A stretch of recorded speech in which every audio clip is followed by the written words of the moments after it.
the HBO series Game of Thrones, based on the novels from A Song of Ice and Fire by author George R.R. Martin, the Rains of Castamere, both lyrically and musically, tell a foreboding premonition anytime it is played, whether that be at the Red Wedding, the Purple Wedding, or simply when Cersei wants to terrify Marjorie. And anyone who knows the story, those situations did not end well. But for some of us fans of the books and series, the sheer density of the incredible world George R.R. Martin built can be overwhelming. And for a song so hauntingly beautiful, I wondered how exactly did the lyrics from The Rains of Castamere, with no music written in the novels, become such a beautiful song and theme. This is the story of The Rains of Castamere.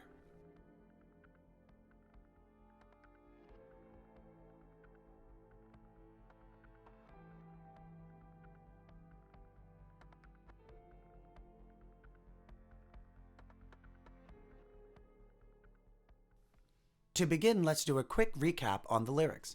The Rains of Castamere is a pun intended to tell the story of House Reyne.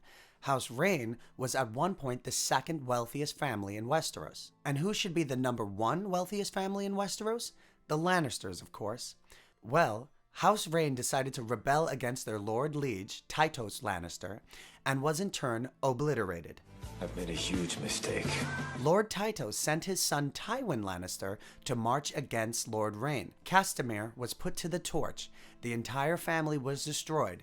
The men, the women, and the children, too. This destruction is heavily referenced lyrically.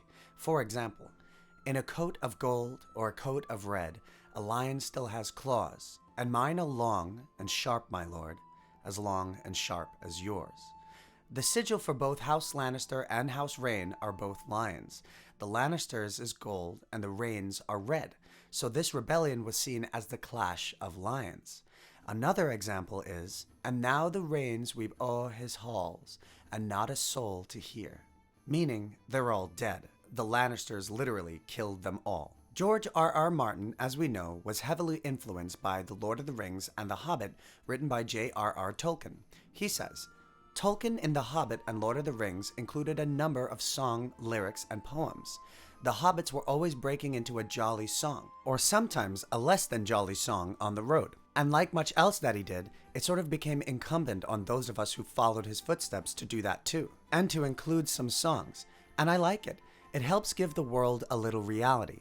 Because people do sing, and people in the Middle Ages sang all the time.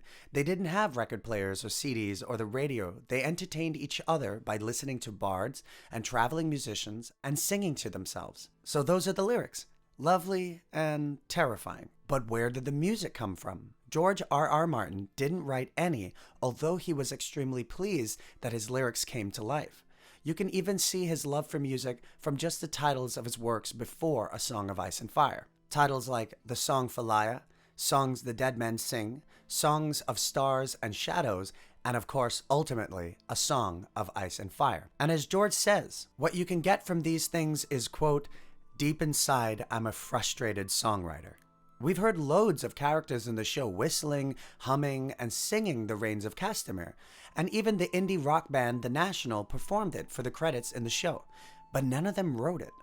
Turns out it was the composer for the show all along, Ramin Djawadi. He wrote all the music for the Game of Thrones score, including that incredible opening theme, not to mention Westworld, which I totally have to do a video on. That music is outstanding. But Ramin actually created the melody deliberately for the Red Wedding, after speaking to producers David Benioff and D.B. Weiss, who insisted the importance of these themes throughout the rest of the series.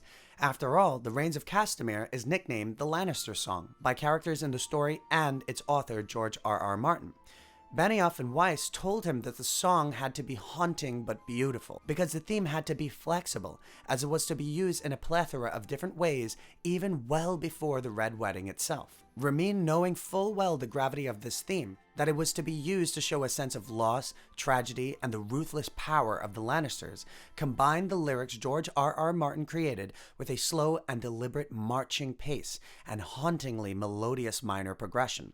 Ramin says, the goal was to have the song be recognizable to the average viewer. That way, when the melody begins to play during Tully's wedding, a sense of foreboding would sweep over people watching at home. You would know the Lannisters were up to something just by hearing the song. It's truly remarkable, the history of just this one song. The fact that George R.R. Martin wrote the lyrics, but as he humbly says, he had no songwriting skills outside of words. Songs and musical themes like these are integral to good storytelling, especially in film and television. They give context to a scene. They foreshadow what may or may not happen. They are as much of a character in a story as anyone else. If you enjoy these videos and want to support the channel, please consider becoming a patron. My videos will always be free, and this is a great way to help me make them better for you. Check out my debut album, The HollyHobs, on Spotify and Apple Music, and click the like button, subscribe, and notification bell because that is the best way to get notified when a new video is released. See you next time.